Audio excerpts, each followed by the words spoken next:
अस्सलाम वालेकुम dear students, atomic emission spectroscopy की प्लेलिस्ट हम लोगों ने स्टार्ट की हुई है और किसी स्टूडेंट ने जो मुझे नोट्स दिए थे, इन नोट्स की रिवीजन हम लोग कर रहे हैं।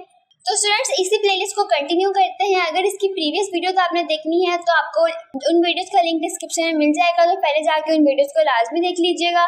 तो लास्ट वीडियो में हम लोग पढ़ रहे थे atomic emission spectroscopy based on plasma source, ऐसी एटॉमिक एमिशन स्पेक्ट्रोस्कोपी जिसमें जो हमारा सोर्स ऑफ लाइट है वो प्लाज्मा यूज हो रहा है। हमने उसके बारे में डिटेल पढ़ा। अब हम लोग नेक्स्ट मूव करते हैं। इन नोट्स में नेक्स्ट जो हेडिंग आती है वो ICPOES की आती है, ऑप्टिकल एमिशन स्पेक्ट्रोमेट्री, जिसके अंदर इंडक्टिवली कपल्ड प्लाज्मा यूज हो रहा हो as a source of light. तो इन्होंने इसकी यहाँ पे कोई डिटेल नहीं बताई हुई, तो इसलिए हम भी डिटेल नहीं पढ़ेंगे। लेकिन अगर आपको इस टॉपिक के ऊपर सेपरेट वीडियो चाहिए हो तो आप मुझे कमेंट सेक्शन में लाजमी बताइएगा। इंशाल्लाह मैं आपके लिए वीडियो जरूर प्रिपेयर करूंगी। लेकिन अभी हम लोग इन नोट्स को ही कंटिन्यू करते हैं और पहले इनको खत्म करेंगे, फिर बाकी की रिमेनिंग टॉपिक्स हम लोग इस प्लेलिस्ट के लास्ट में पढ़ेंगे। A typical ICP consist of 3 concentric quartz tube. ये MCQs के लिए आप प्रिपेयर कर लें इस वाली लाइन को। नेक्स्ट हम लोग आ जाते हैं 3 टाइप्स की तरफ। तो इन नोट्स में इंडक्टिवली कपल्ड प्लाज्मा की 3 टाइप्स बताई हुई हैं। Inductively coupled plasma atomic emission spectroscopy, direct current plasma, और थर्ड पे आता है माइक्रोवेव इंड्यूस्ड प्लाज्मा। तो बाकी की जो 2 टाइप्स हैं हम लोग नेक्स्ट 2 वीडियोस में पढ़ेंगे। इस वीडियो में हम लोग डिस्कस करने वाले हैं first type, inductively coupled plasma atomic emission spectroscopy ICPAES।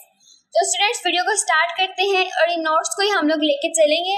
तो जिन लोगों ने अभी तक मेरे चैनल को सब्सक्राइब नहीं किया तो उनसे रिक्वेस्ट है कि चैनल को लाजमी सब्सक्राइब कर दें और बेल आइकन को प्रेस कर दें ताकि नई आने वाली वीडियोस का नोटिफिकेशन आपके पास आता रहे।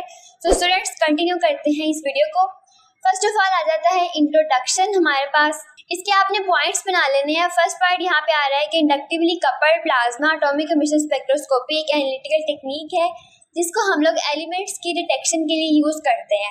हमारे सैंपल में किस तरह के एलिमेंट्स पाए जाते हैं और कितनी क्वांटिटी में पाए जाते हैं, उनके एनालिसिस के लिए, उनकी डिटेक्शन के लिए हम लोग यूज़ कर सकते हैं ICPAES को। नेक्स्ट पॉइंट आता है it applies to all elements except argon. Argon के अलावा ये तमाम एलिमेंट्स के ऊपर अप्लाई करता है। अब जो सैंपल हम इसमें यूज़ करेंगे वो सैंपल लिक्विड, गैस, सॉलिड किसी भी फॉर्म में हम यूज़ कर सकते हैं। लेकिन आपको पता है कि यूजुअली जो हम यूज़ करते हैं वो लिक्विड सैंपल यूज़ करते हैं या फिर सैंपल का एक्वस सॉल्यूशन बना के। और इस टेक्निक को यूज़ करते हुए हम लोग 70 एलिमेंट्स तक को एनालाइज कर सकते हैं, डिटेक्ट कर सकते हैं up to PPT level. Parts पर ट्रिलियन तक हम इसको आइडेंटिफाई कर सकते हैं। नेक्स्ट हम लोग हेडिंग दे सकते हैं यहाँ पे इसकी एप्लीकेशंस की। आप हेडिंग दे सकते हैं। तो यहाँ पे मैंने अब हेडिंग दे दी आपको एप्लीकेशंस की।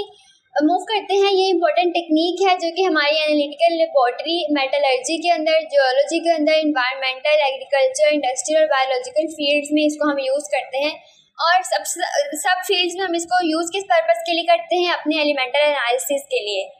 नेक्स्ट पॉइंट आता है कि जो पहली डेवलपमेंटल रिसर्च हुई थी वो 1964 के अंदर हुई थी। ये पॉइंट आपने याद कर लेना है कि 1964 के अंदर सबसे पहले ICP को यूज़ किया गया था एक्साइटेशन सोर्स के तौर पर ऑप्टिकल एटॉमिक स्पेक्ट्रोस्कोपी के अंदर।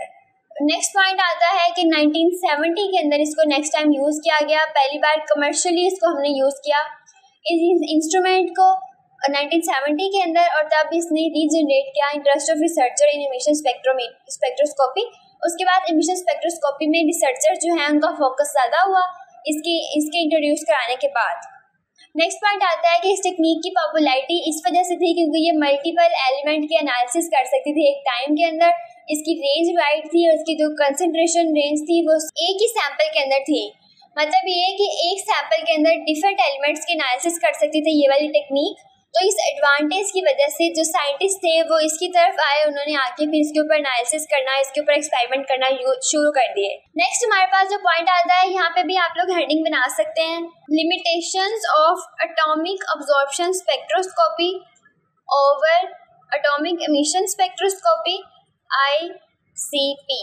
तो यहाँ पे इस पैराग्राफ में उन्होंने बताया हुआ है कि जो एटॉमिक अब्जॉर्प्शन स्पेक्ट्रोस्कोपी थी उसमें ये वाले कैरेक्टरिस्टिक्स नहीं थे जो कि AES ICP के अंदर है, इसलिए ये वाली टेक्निक ज़्यादा यूज़ होती है।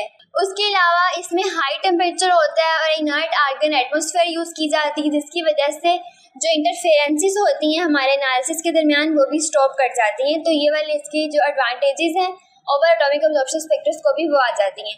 नेक्स्ट हम लोग आ जाते हैं प्रिंसिपल ऑफ ऑपरेशन की तरफ कि atomic emission spectroscopy using inductively coupled plasma किस तरह से वर्क करता है, तो इसका हम पूरा प्रिंसिपल पढ़ेंगे और ये वाली डायग्राम है इसको पढ़ेंगे। फर्स्ट पॉइंट हमारे पास यही आता है कि डिफरेंट प्लाज्मा सोर्स एग्जिस्ट करते हैं, लेकिन मोस्ट कॉमन जो हमारे पास है वो आईसीपी इंडक्टिवली कपल्ड प्लाज्मा है। ये एक एक्साइटेशन सोर्स के तौर पे यूज होता है। ये अगला पॉइंट एटॉमिक एमिशन स्पेक्ट्रोस्कोपी के अंदर।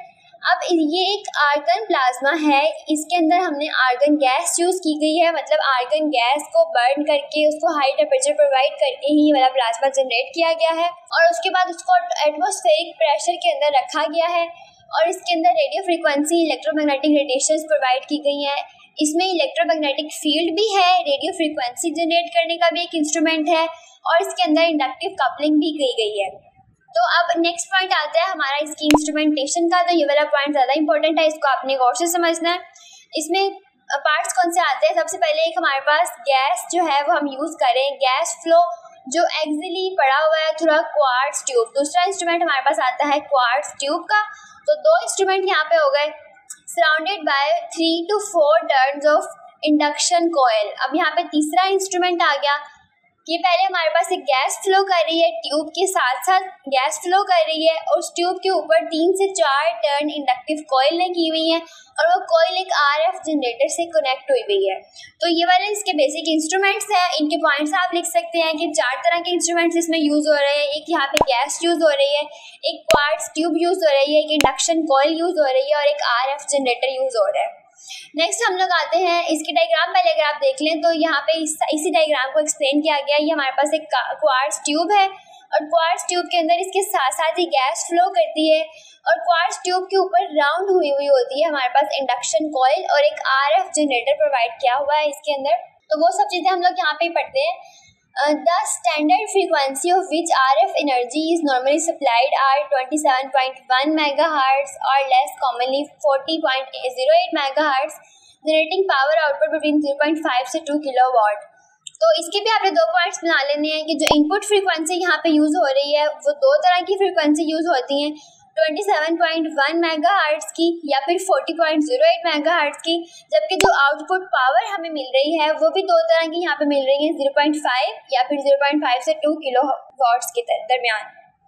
नेक्स्ट आता है कि जो स्टैंडर्ड है सेट किए गए हैं ये वाले, इनकी जो पावर्स हैं इन सब के ये स्टैंडर्ड सेट किए गए हैं FCC फॉर SM। तो इसकी एब्रीविएशन भी यहाँ पे की हुई है, federal communication commercial for scientific and medical instrumentation. तो ये एक इदारा है जिसने इन स्टैंडर्ड्स को सेट किया हुआ है। स्टूडेंट, स्टैंडर्ड क्या होते हैं?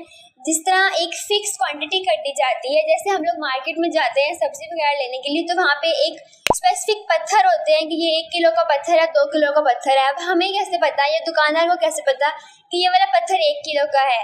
तो ये वाले स्टैंडर्ड यूनिट्स होते हैं जो हमारे इदारे होते हैं, इंटरनेशनल इंस्टीट्यूट जिन्होंने स्टैंडर्ड्स कायम किए होते हैं, उनकी तरफ से बने हुए होते हैं और ये फिक्स्ड क्वांटिटी होती है, ये चेंज नहीं हो सकती कभी भी।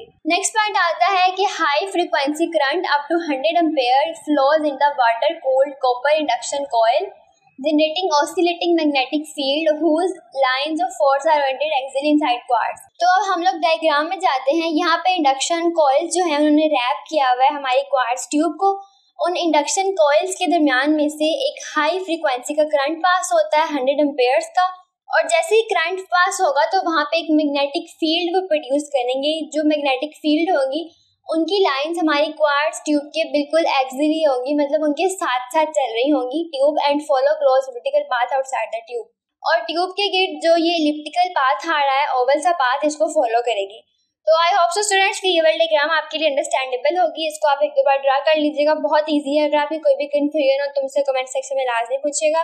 तो स्टूडेंट्स उसके अंदर आप ये वाली डायग्राम भी ऐड कर सकते हैं, या अगर आपको कोई और डायग्राम मिलती है तो आप जो चाहें वो ड्रा कर सकते हैं। यहाँ पे हमारे पास गैस फ्लो कर रही है, सैंपल सेंटर में फ्लो कर रहा है, हमारी जो क्वार्ट्ज ट्यूब है उसके सेंटर में यहाँ पे आरएफ फील्ड प्रोवाइड की गई है और ये इंडक्शन कॉइल्स हैं। और आपको पता है कि जो इंडक्शन कॉइल्स हैं ये हमारी क्वार्ट्ज ट्यूब के गिर्द इन्होंने जो है इनको कॉइल किया हुआ होता है और यहाँ से ये हीट प्रोड्यूस होगी, यहाँ से आरएफ जो फील्ड है जब ये प्रोड्यूस होगी तो हीट प्रोड्यूस होगी, तो जो हमारी गैस है वो प्लाज्मा में चेंज हो जाएगी और ये ऊपर सारा प्लाज्मा जो है एक फ्लेम की तरह से प्लाज्मा जो है हमारे सैंपल को प्रोवाइड किया जाता है। सो आई होप सो कि ये वीडियो आपके लिए हेल्पफुल रही होगी। और नेक्स्ट वीडियो में हम लोग स्टार्ट करने वाले हैं डायरेक्ट करंट प्लाज्मा का टॉपिक। और स्टूडेंट्स, आपको वीडियोस कैसी लग रही है मुझे कमेंट सेक्शन में लाजमी बताइएगा। अगर आपकी कोई भी सजेशन हो तो वो भी मुझे कमेंट सेक्शन में लाजमी दीजिएगा। अल्लाह हाफिज़। बहुत जल्द मिलते हैं हम लोग इस वीडियो के नेक्स्ट पार्ट के अंदर।